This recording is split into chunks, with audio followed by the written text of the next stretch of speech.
Hello and welcome to Killer Queens, a true crime podcast. I'm your host, Torella. And I'm your better, prettier, younger host, Tori.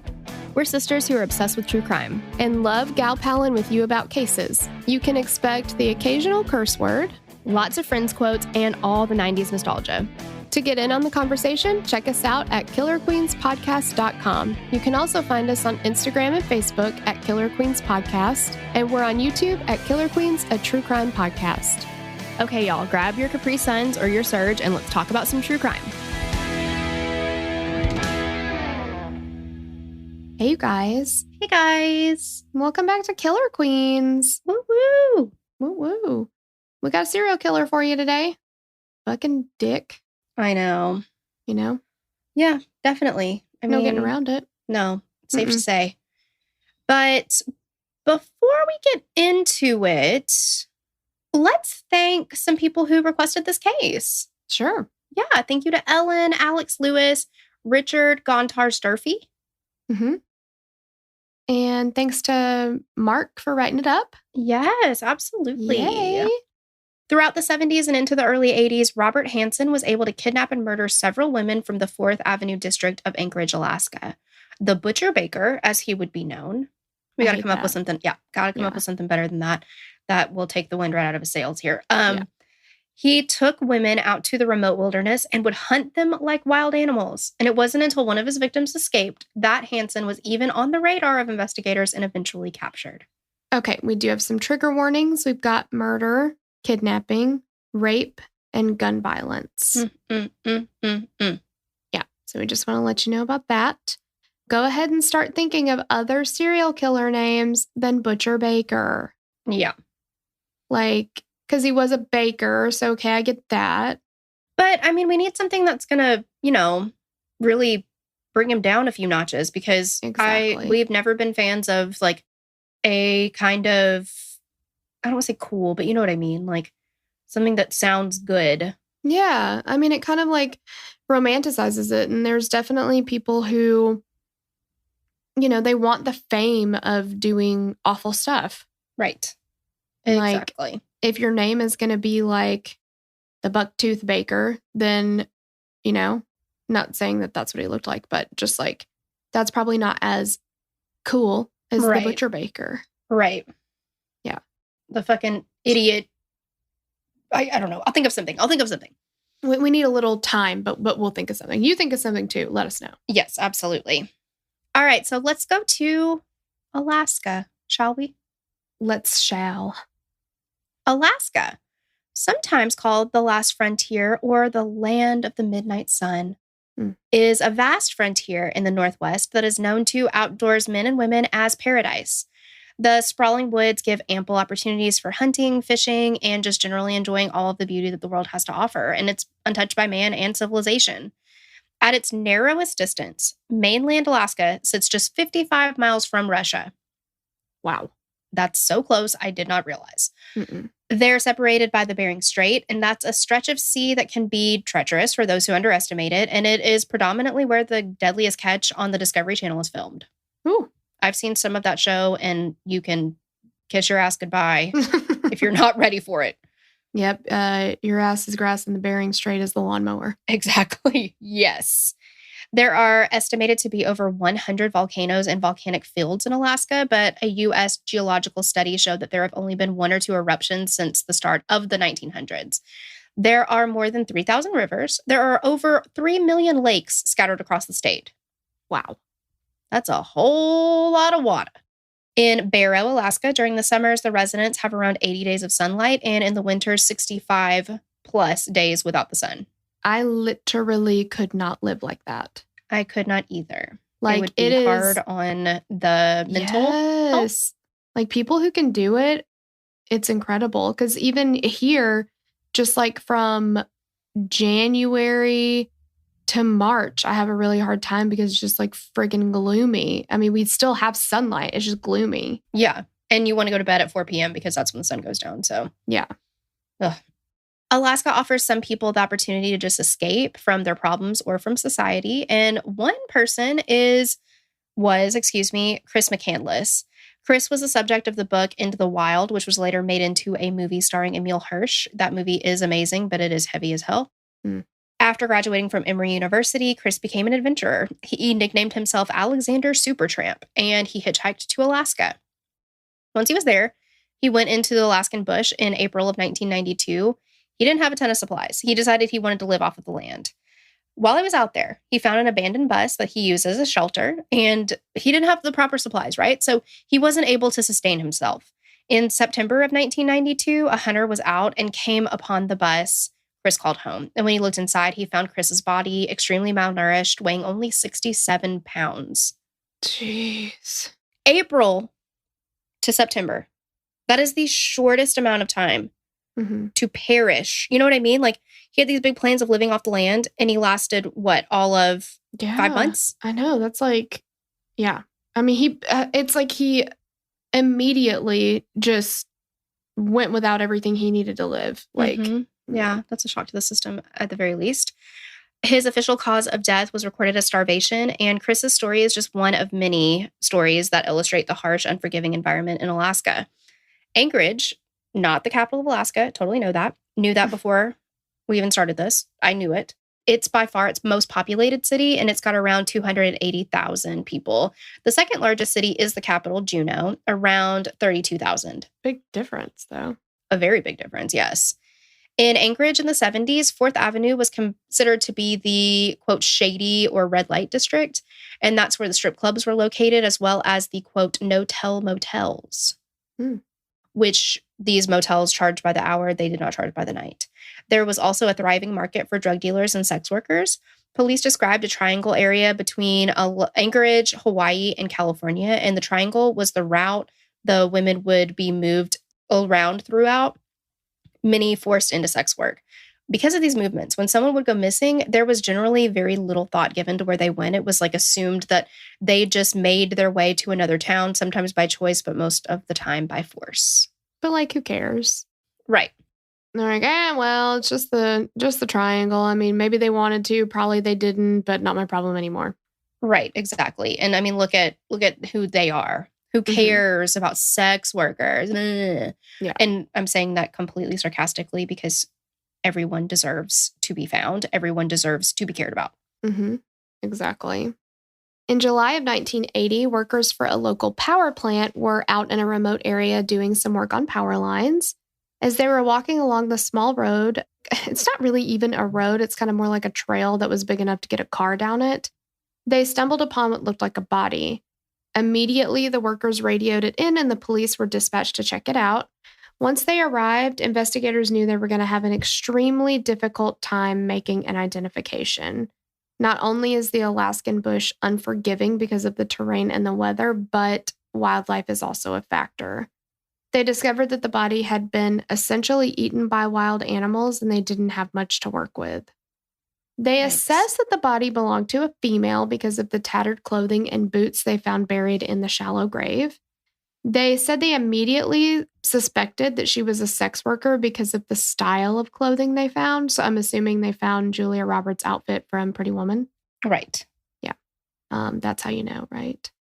They took the remains to the coroner and he found scoring on some of the bones and made the conclusion that she had been stabbed to death. Unfortunately, they were unable to identify the victim, but assumed that she was one of the missing 4th Avenue girls.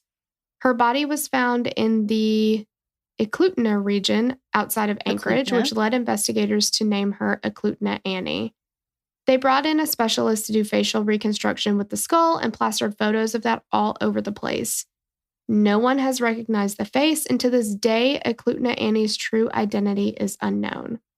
Also, though, like, just wondering, and I'm not trying to be super morbid, if you know that there's animal predation in the area, and it's very, very common, likely, like, if you find scoring on the bones, and you just assume that this person was stabbed to death, could that not have also occurred from, like, bite marks? An animal? Yeah. Or scratching? Yeah. Yeah.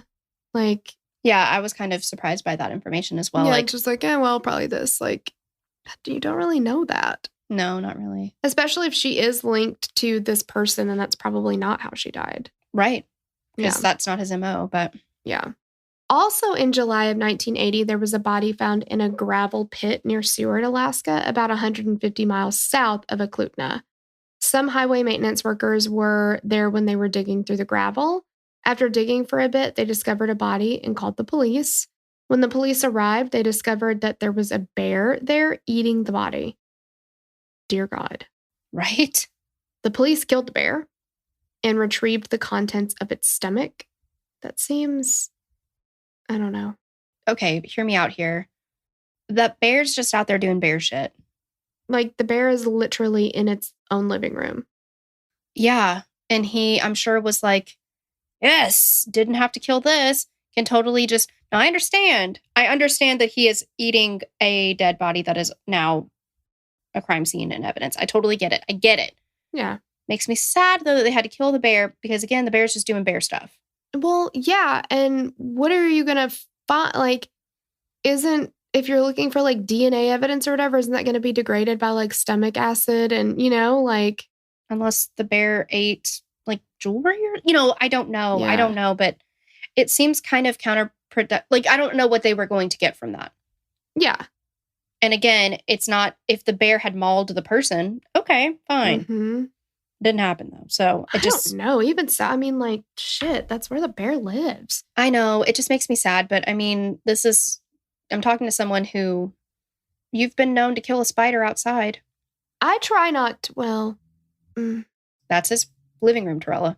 You're right. It's complicated. Yeah. It's complicated. Well, in the moment, I can't say what I would do or would not do. I know for a fact that I cannot kill a living creature like that. I just don't see the point in it personally. It just makes me sad. That's all I'm going to say. It makes me sad.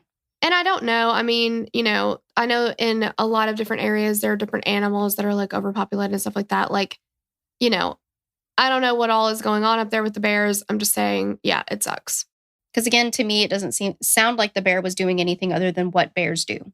Exactly. And if you find a corpse and you're an animal, I mean, you're going to fucking eat it. Yeah. That's what animals do. Yeah. The body itself had been wrapped in a sleeping bag and had been dragged to the gravel pit and hastily buried. They determined that she died from a gunshot wound. Using fingerprints, they identified her as Joanna Messina. Detectives went and talked to her friends and family, and they learned that Joanna had told them that she was meeting a man she had met who promised to take her on a shopping spree.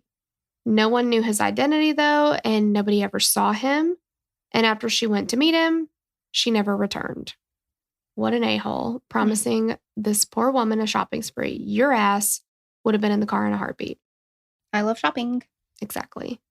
On September 12th, 1982, some hunters were out walking along the Knik River looking for some game when they stumbled upon a shallow grave. Authorities were called in, and this time they were able to identify the remains. 23-year-old Sherry Marrow worked in Anchorage as an exotic dancer. She had been reported missing a year earlier. Investigators combed through the area trying to find any evidence they could. They used sifters like they were panning for gold and sifted through all the soil surrounding Sherry's body. And that's how they discovered spent shell casings buried in the dirt. The cases were .223 caliber and suggested that they would be looking for a Ruger Mini 14 hunting rifle. Sherry had been shot in the back 3 times, but when they looked closely, they saw that her shirt didn't have any holes in it. So this suggested that she was nude when she was killed, and then the killer redressed her. Weirdo. Yeah. A year later, September 2nd, 1983, another shallow grave was discovered off the banks of the Knik River. She was identified as Paula Golding, an exotic dancer that had been reported missing out of Anchorage. Paula's murder had been in the exact same manner as Sherry's. She was shot and redressed after her death, and .223 shell casings were found. They might have been doing their best to avoid it before, but now there was no way that investigators could ignore the fact that they had a serial abductor, rapist, and murderer operating in the Anchorage area. It wasn't a coincidence that the women they were finding were all from the same area of Anchorage, and to many in the general public, they would go unnoticed if they were missing. And of course, this is the way that the police kind of talked about it. A lot of, you will hear that. A lot of people will say, because of their profession, there are, certain groups of people, demographics that people will say, oh, these people were chosen because they wouldn't be missed. That's not true. Of course they are missed. Even if they're not reported missing, it doesn't mean they're not missed. It just might mean that their family members don't hear from them often enough to realize that they're missing. Right. But, and that's a mistake a lot of killers who prey on certain groups of people, marginalized people. Yeah, that's a mistake that they make because they're like, oh, well, I can just pick this person up and nobody's going to miss them and blah, blah, blah, blah. Well, that's not true because eventually somebody who keeps fighting to find this person is your undoing. Like, fuck off. So Sherry, Joanna, Paula, and Eklutna Annie were the 4 murders that Hansen would eventually be charged with, but there are several others he either admitted to or is suspected of. Cecilia Van Zanten went missing on December 22nd, 1971. Her body was discovered on Christmas Day, 1971. Megan Emmerich went missing on July 7th, 1973. Mary Kathleen Thill went missing on July 5th, 1975. Neither Megan or Mary's bodies were discovered. Hansen denied killing all 3 of these women, but he is suspected by authorities to be responsible for their disappearances because of markings on his map. And put a pin in that map, we will come back to it. Roxanne Eastland went missing on June 28th, 1980. Andrea Altery, I'm sorry if I'm not saying that right, went missing. Why did you call her Andrea? Did I? Yeah. Oh, my. Okay, well, I definitely said that wrong. Andrea Altery went missing on December 2nd, 1981, and neither Roxanne or Andrea's bodies were ever discovered. It's actually pronounced Adria. Shut up. Shut up. Hansen confessed to kidnapping and murdering both of them. Lisa Futrell went missing back in September of 1980, and her body was found near the Old Kinnick Bridge. And her body was found when Hansen gave investigators her location during his confession. I like the name Kinnick. I do too. It's kind of cool. Sue Luna went missing in May of 1982. Hansen took her out to a remote area and stripped her naked and forced her to run through the woods. He gave her a head start and then hunted her as if she was a wild animal. Can you imagine how scary? Like, that is a nightmare. Yes, an absolute nightmare. Yes. And Sue was shot to death. Her body was discovered with information Hansen gave during his confession.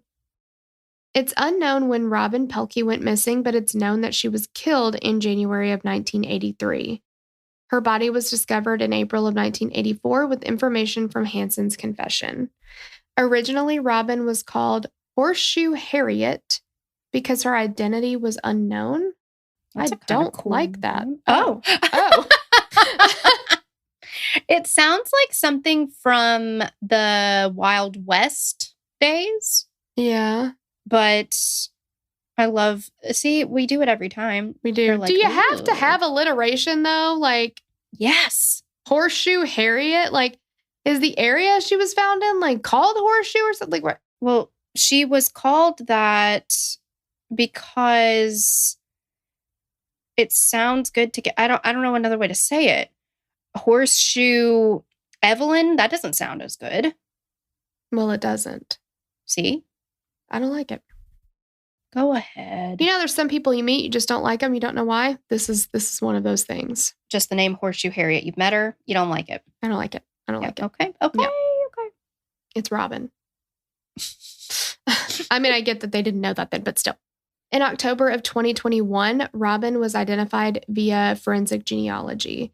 And this was done. This is a long time. A very long time. Right? Damn near 40 years later. I mean, golly. This was done by compiling a DNA profile of the unknown victim and then entering it into the public genealogy databases like 23andMe, Ancestry DNA, etc. And using the databases, they found several relatives and were able to build a family tree and eventually identify Robin. That's incredible. Or Horseshoe Harriet. Do not even fuck with me. Yeah.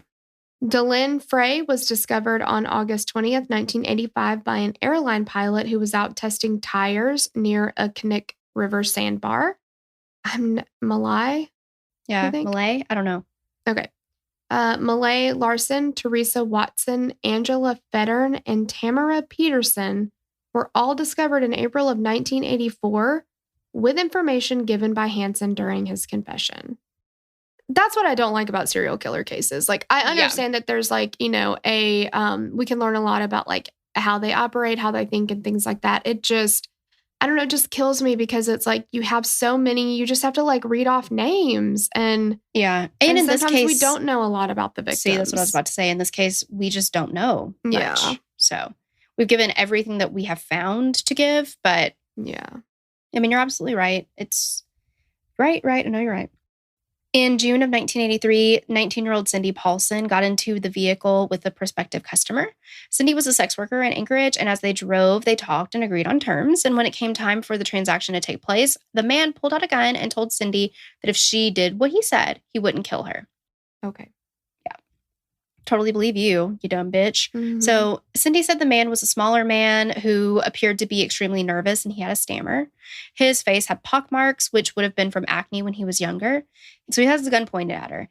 He brought out a set of handcuffs. He put them on her. Then he drove to the suburbs of Anchorage and he pulled up to a large blue-gray ranch-style house. He forces Cindy inside and he brings her down to the basement. Once he's in the basement, she's looking around everywhere and she sees that there are mounted animal heads literally everywhere she looked. Ugh. She was then taken into a smaller hidden room in the basement that had a pole in the middle of it.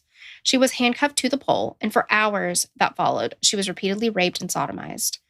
At a certain point, the man laid back on the couch nearby and he fell asleep because raping and sodomizing is heavy work. It's exhausting. Well, so he sure. needed to catch some Z's. Wear your to right out. Yeah, exactly. I cannot believe he freaking went to sleep, though. Like, not a care in the world. Right. He obviously had no concerns that she was going to get away or anything, but like, I just cannot believe that. Yeah. How are you so relaxed after doing something like that to somebody that you're like, I'm just going to take a quick nap if that's cool? With them laying right there or sitting right there or whatever. Like, standing, whatever she was doing. Absolutely. Oh my gosh. Like, and just the fact that he brought her to his house says you're not going to survive this. Oh, absolutely. I have no plans for you to survive this. Well, and she saw his face. Mm-hmm. Yeah.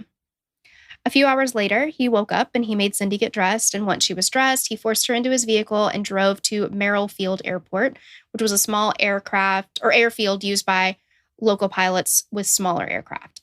As they drove, the man told Cindy that they were going to fly up to his cabin in the middle of nowhere.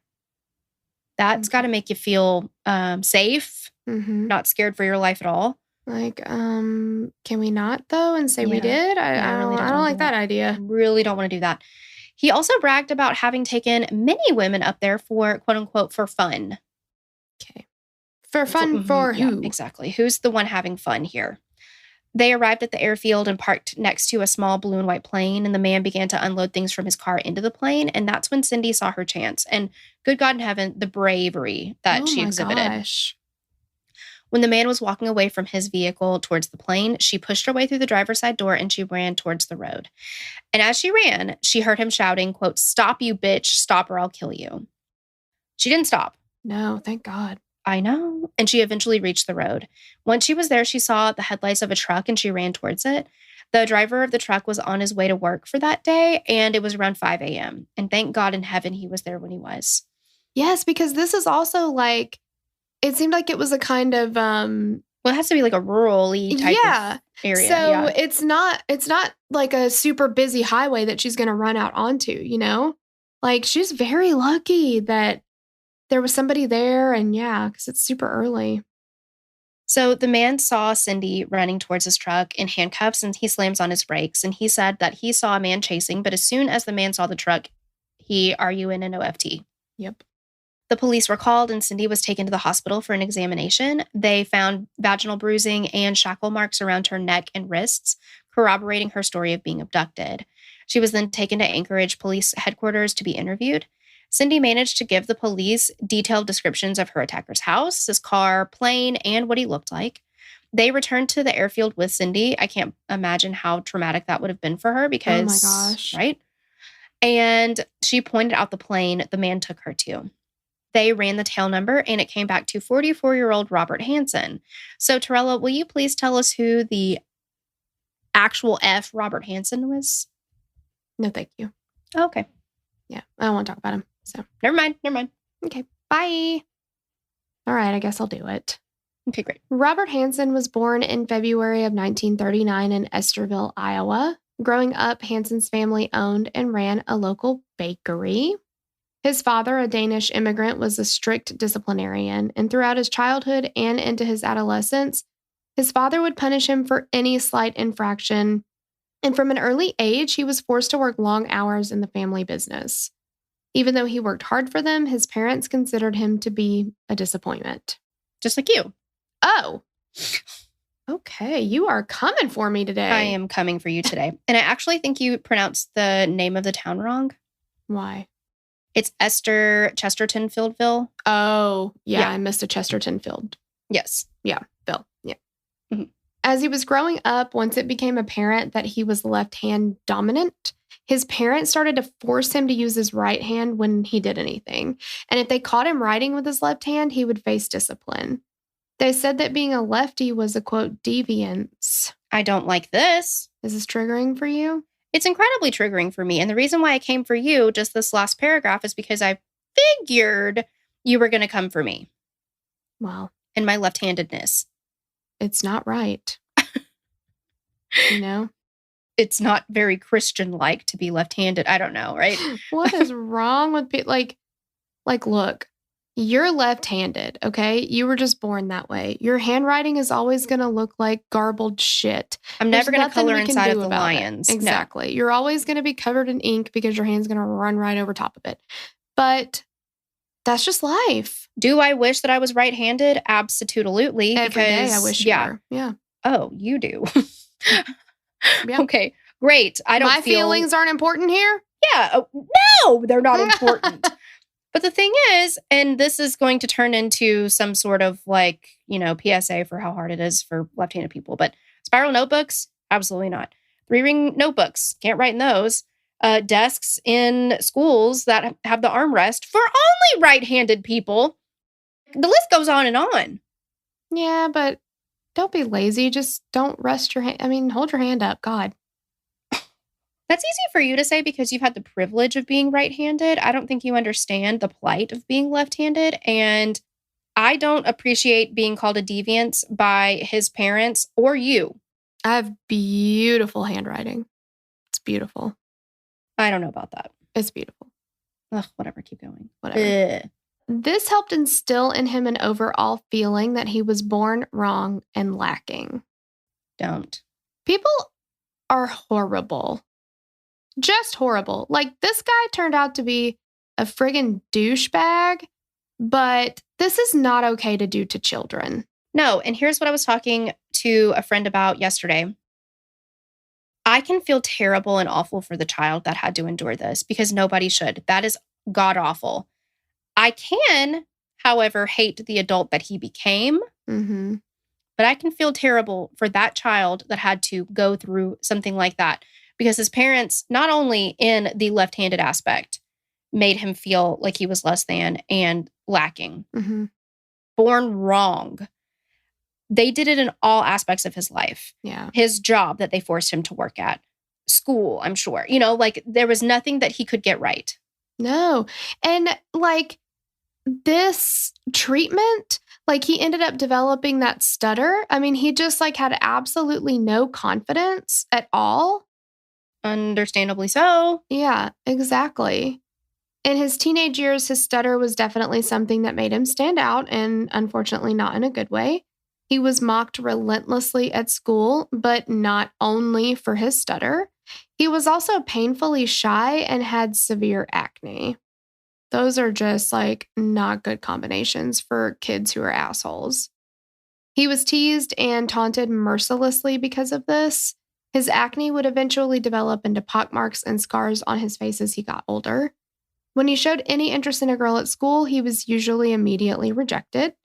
He was described by almost all of his classmates as a loner and a social outcast. Wonder fucking why. Like, yeah, exactly. And also, like, I hate when people are so mean about stutters. Like, I don't have one anymore, but I used to stutter a lot. Jesse stutters a lot right now. I think he'll grow out of it, but even if he didn't, like, so what? It's not anybody's fault, and it's not anything that anybody can help. So why make fun of somebody for something that is completely out of their control? Yeah. Also, I kind of think, not that anybody wants to have a stutter, and I'm not saying that it's good, bad, whatever. I don't know. I would think that it would be incredibly frustrating to have a stutter sometimes, because it's like your mouth can't move as fast as your words are, or it moves too fast, or something is happening, right? There's a disconnect somewhere. Yeah. I kind of think it's adorable. I don't see the problem with it. I don't understand why the ridicule. Yeah, exactly. Just awful. During his confession, he talked about growing up in Iowa and said this, quote, I would see my friends and so forth going out on dates and so forth, and had a tremendous desire to do the same thing. So forth. Yeah. From the scars and so forth on my face, you can probably see I could see why girls wouldn't want to get close to me, and so forth. And so forth, yes. Yeah. Hansen found solace in the time he would spend alone, though. He quickly developed a love of outdoors and became particularly adept at shooting. Whether he was using a bow or a gun, it was something he could do alone that didn't require anyone else. He could go out into the wilderness and disappear for a while. He became an avid hunter and outdoorsman, spending much of his free time away from civilization. When he turned 18, Hansen joined the U.S. Army Reserve. Wonder how many serial killers went into the military? Margot might know that. She's our friend who runs or who does the Military Murder podcast. Mm-hmm. But all of hers have to do with either victims or perpetrators in the military. But I think she did a TikTok video that was like all of these serial killers were in the military, and there's like a ton. I would consider that to be part of the McDonald triad because it's so prevalent. I know. And her list is not exhaustive. It's just like, these are people that were also, I don't know. His goal was to leave his troubled youth behind and make something of himself and find a sense of belonging. And for a while he did. And as you can imagine, with his marksman skills, he excelled at certain times. After he served a year in the reserves, he became an assistant drill instructor in Pocahontas, Iowa. Best name ever. Mm-hmm. He even met a young woman there, and the couple got married. The good feelings did not last long, though. In 1960, Hansen was 21 and back working at the family bakery. He had been feeling mistreated by the local community and sought revenge for the perceived slights. He talked to a younger employee of the bakery and convinced him to help him with his plan. What was his big plan, you ask? To burn down a local school bus garage. That'll teach him. That'll teach him. He would later say that this revenge plan was because of the way he was treated in high school. He's really, really holding on to that. Yeah, and that's a real stretch, dude. Like, people were mean to me in high school. All of those people are grown up now, so I'm going to go burn down some school buses. That's the dumbest thing ever. Like, nobody is going to get the point that you're trying to make. Exactly. It's like, yeah. Yeah. You're attacking the wrong person if you're trying to attack someone specific. Just does not make any damn sense. When the garage burnt down, the younger boy panicked and went to the police and confessed. On December 7th, 1960, Hansen was arrested and given a 3-year prison sentence. He served 20 months and was released. While he was in prison, though, he spoke with a psychiatrist regularly and was diagnosed with manic depression with periodic schizophrenic episodes. In particular, they noted that Hansen had an infantile personality and was obsessed with getting back at people he felt had wronged him. And while he was in prison, his wife filed for a divorce and left him. After his release, he tried to keep his head down. He met another local woman. They married in 1963. Over the course of the next few years, Hansen was in and out of jail a handful of times for petty theft. In 1967, fed up with life in the lower 48, Hansen and his wife moved up to Anchorage, Alaska. Once there, they settled into a small community on the outskirts of Anchorage and had 2 children. Hansen opened a small bakery named Hansen's Bakery. That is incredibly creative. Mm-hmm. Love it. Hello. Welcome to, what's up? My name is Hansen's Bakery. Oh, okay. Got it. Wow. Yeah.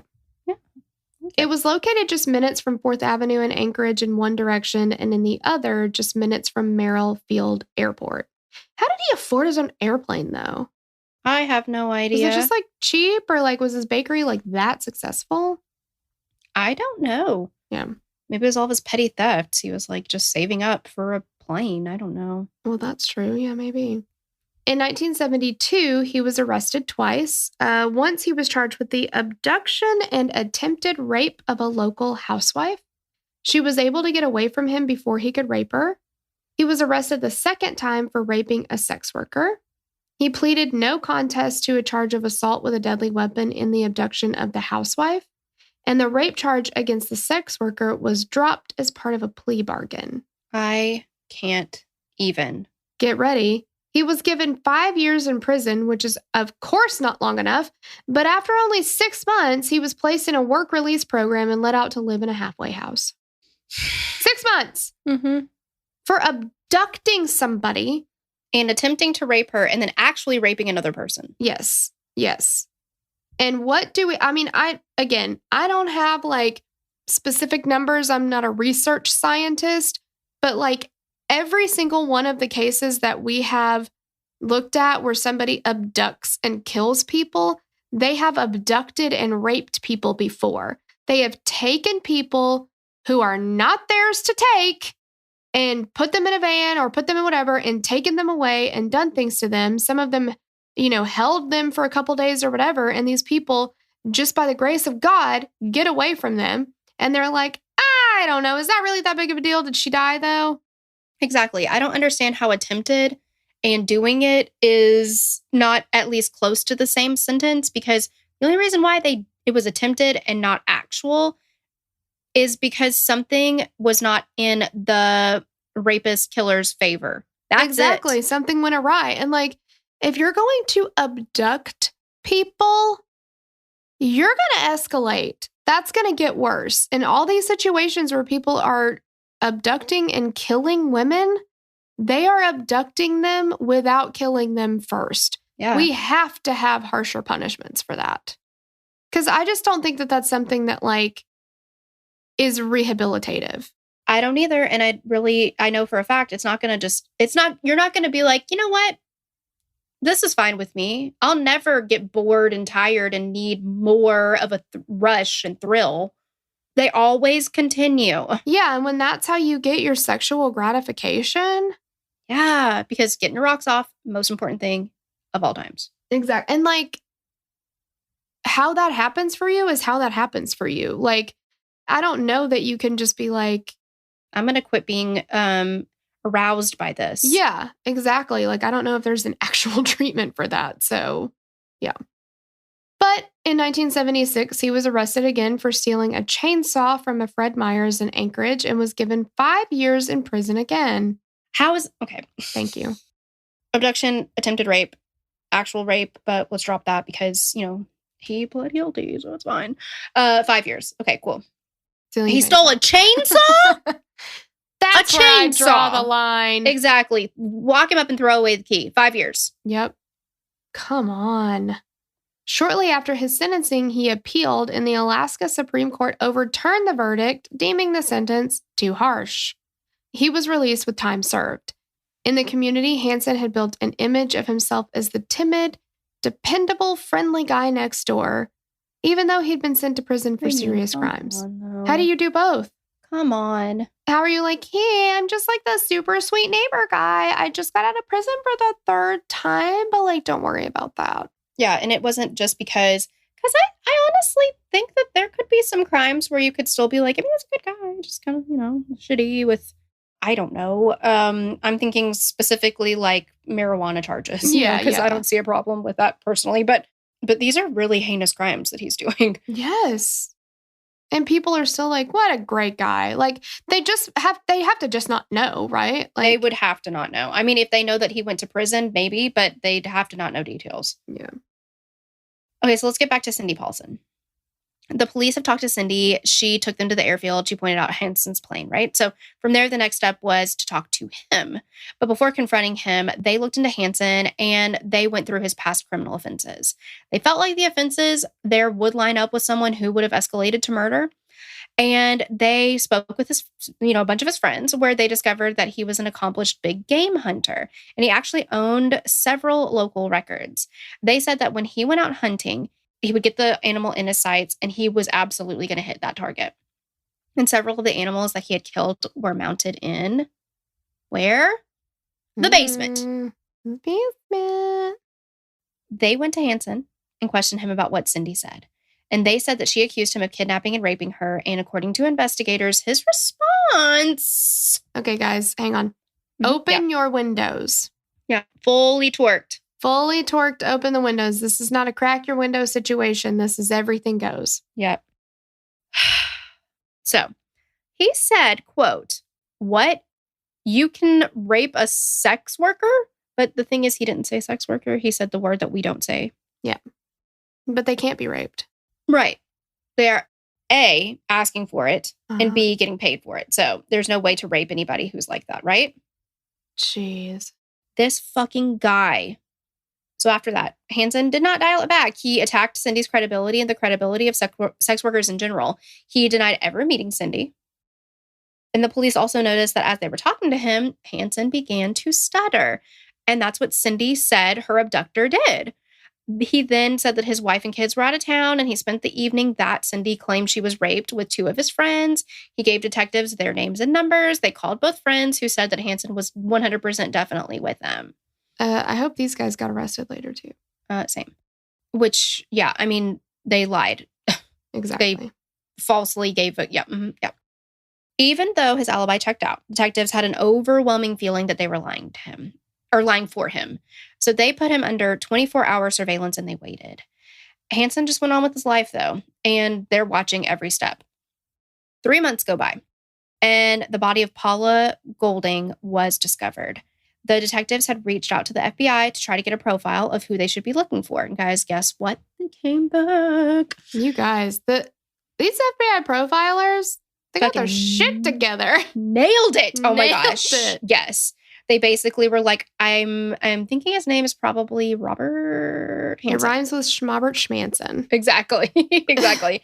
So they said that they should be looking for an avid hunter who had low self-esteem. They estimated that his self-esteem issues probably came from a history of being rejected by women and that he probably had souvenirs of his murders. The profile even suggested that he might have a stutter and own a plane because of his ability to get to remote places only accessible by plane or boat. So who does this sound like? Schmobert Schmanson. Schmobert Schmanson, exactly. It's my show. I'm Schmandy Schmiller Schmarkus. So with the FBI profile in hand, investigators went back and they talked to Hansen's friends. And one of them said that he and Hansen would go around the Knik River in the Eklutna area and in the Eklutna area. And the investigators were like, oh my God, we got him. This is everything. But they had to link him to everything. So they kept talking to the friend and went as far as to bring them to the police station to talk to them. And with the pressure mounting, the two men who said that they were with him the night that Paulson, Cindy had gotten raped and abducted, they were like, okay, so the thing about that is we totally lied to you guys. Yeah, oof, it's a big deal. Oopsies. I've been meaning to tell you and I just couldn't find the right time. Hansen had told them that night he had gotten into an altercation with a sex worker who was now trying to extort him for money. And he asked them to cover for him if anyone asked. And they said they did it because they didn't want him to get in trouble with his wife since he was a married man. Wow. What about like, hey man, you should respect your wife? Yeah, and keep it in your pants. It's pretty easy. Mm-hmm. I mean, because like, if that's something that you have worked out in your relationship, then whatever. But if that's not something that you've worked out, you are putting your partner's health at risk by sleeping with other people and not telling them. Like, they should know that.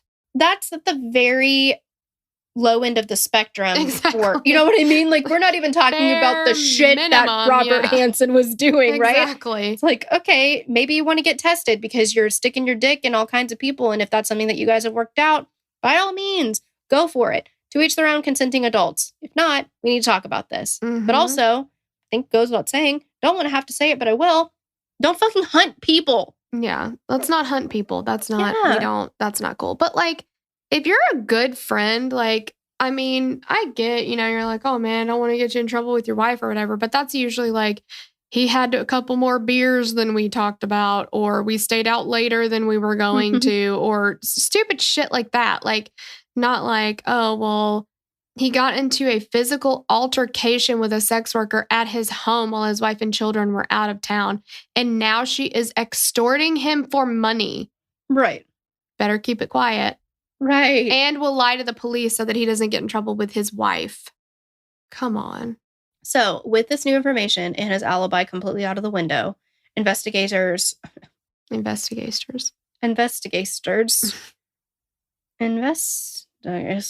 had a little bit to drink today, guys. Apparently. I know. Apparently, the investigators wasted no time getting search warrants for Hansen's house, the bakery, cars, and the plane. So they showed up to the bakery while he was working, and they were like, hey, can I get a croissant? And also, boom, you're arrested. Yep. And Hansen was cooperative, and he walked out without issue. But at the same time, a warrant was executed at his house. This is sad, though. His wife and kids were like, huh? Yeah. They had no idea. And they're like, why are you searching my house? Yeah, that's really sad. It's awful. But as authorities are going through the house, it was exactly like Cindy had described it. In the basement, they found a soundproof hidden room with a metal pole in the middle of it. And this is exactly like Cindy said. And I mean, this is like, if he had just said to them, yeah, I picked her up. We went back to my house. We had sex. I paid her. She's lying to you. That would have gone a lot better for him because they probably would have believed that. Right. But he's like, I've never met her, don't know her, have no idea what she's talking about, but she's described your house to a T. Mm-hmm. Come on. And described you and a lot of mannerisms that you exhibit to a T. How does she know that? How does she know what your house looks like? And what your plane looks like? I mean, my God. Yeah, right. It's never ending. So as they looked through the house, they honestly weren't finding much, but they found something in the bedroom. What they found was, remember that map we talked about when you need to put a pin in that? Yep. They found it in the headboard of the bed in the master bedroom. Wow. I keep a lot of shit in my headboard, I'll tell you what. Oh, yeah. There's a pocket in there. I don't have a pocket for a headboard. I don't have a hidden headboard pocket. No. Okay, so the map was of the Anchorage region, and on the map there were 21 eggses. Eggses. Is that EGGS'? So many eggses. We're talking about just the letter X. I know. I for some reason I wanted to say exits. And then I was like, nope, abort that. No, drop the it's. Eggses. That's how you say execution, though. You say execution. I mean, yeah. Exactly. Yeah. Okay, anyway. So there were 21 X's. 4 of those X's were exactly where the bodies of women had been discovered in shallow graves. So they knew that the map was only circumstantial evidence, but they needed to find the rifle to link him to the shell casing. So all this together. I mean, how is that? Like, I mean, I get that it's circumstantial because it's like nobody saw Robert Hansen burying this woman. He wasn't caught red-handed burying this woman at these spots.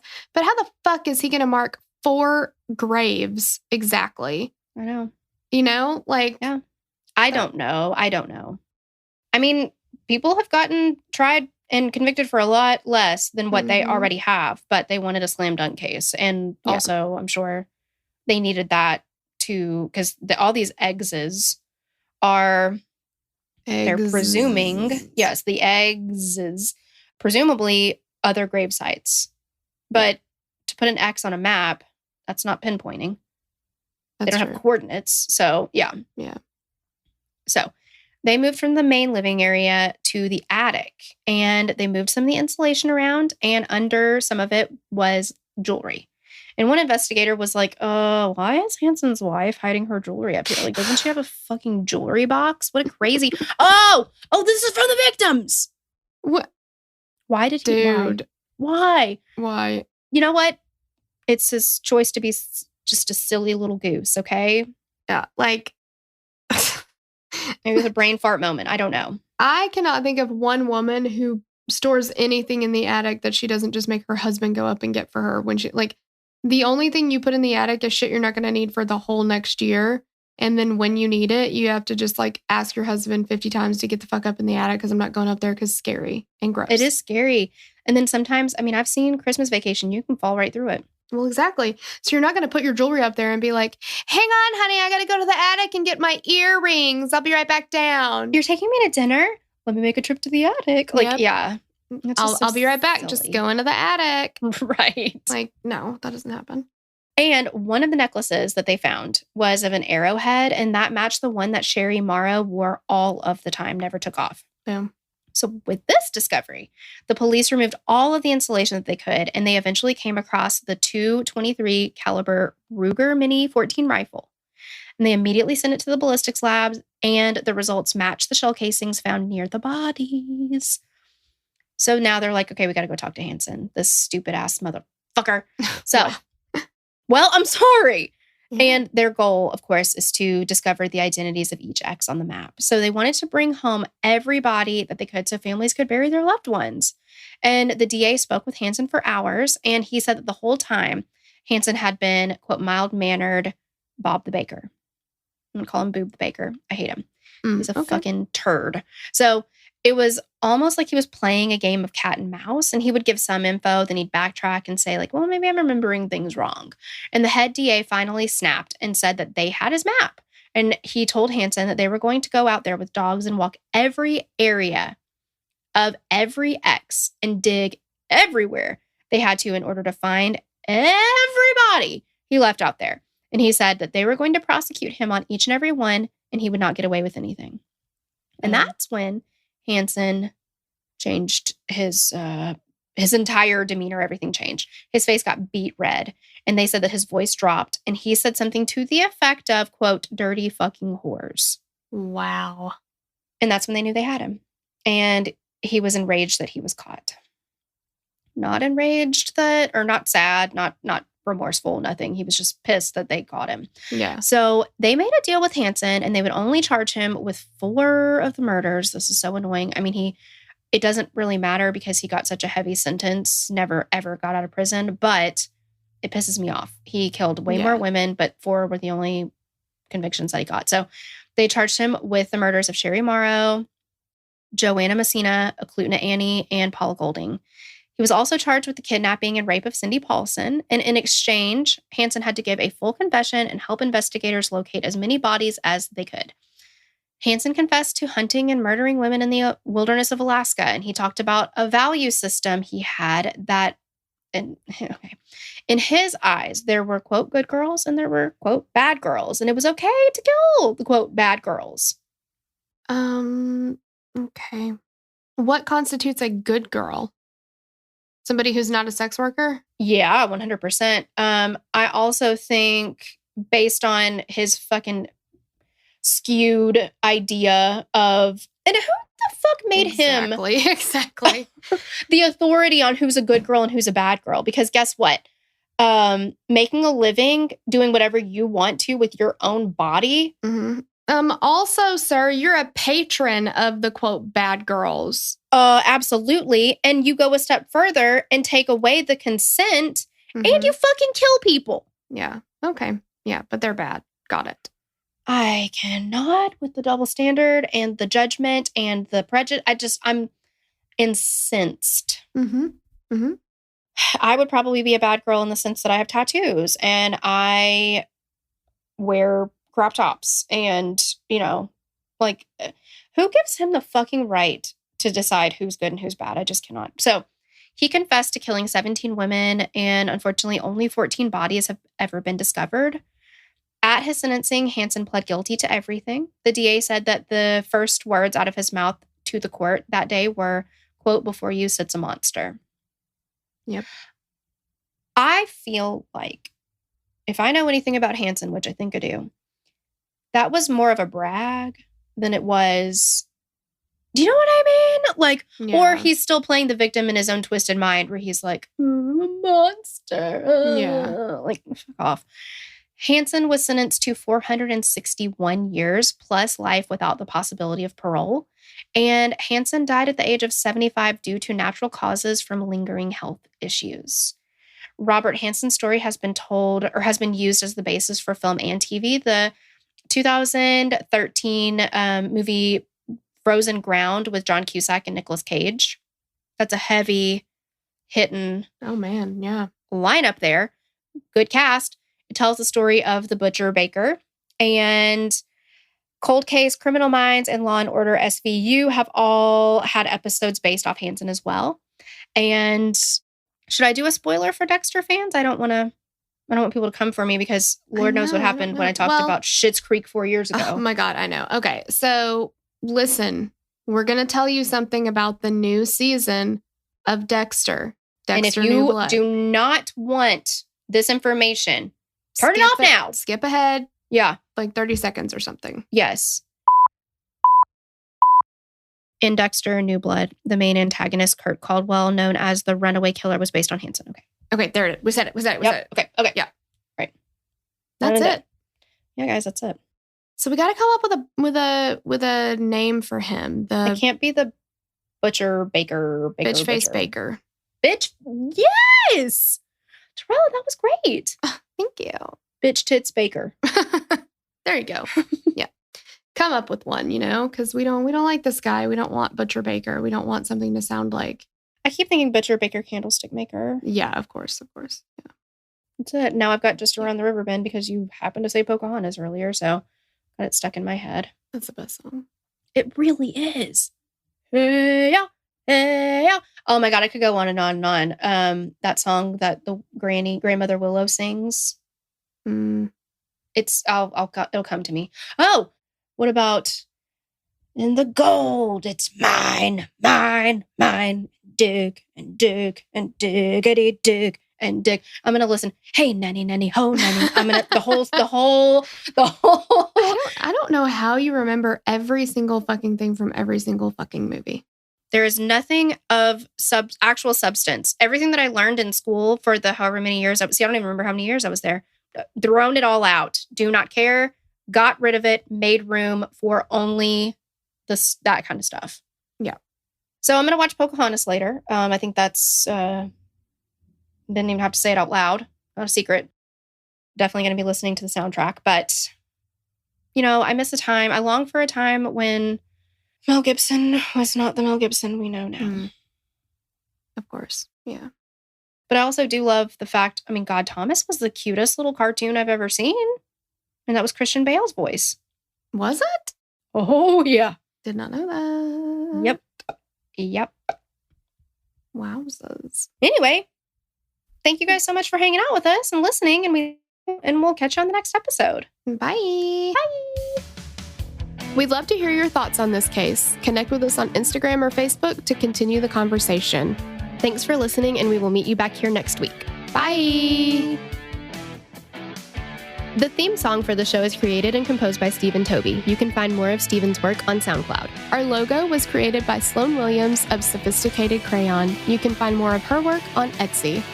Visit us at killerqueenspodcast.com for merch and other info about the show.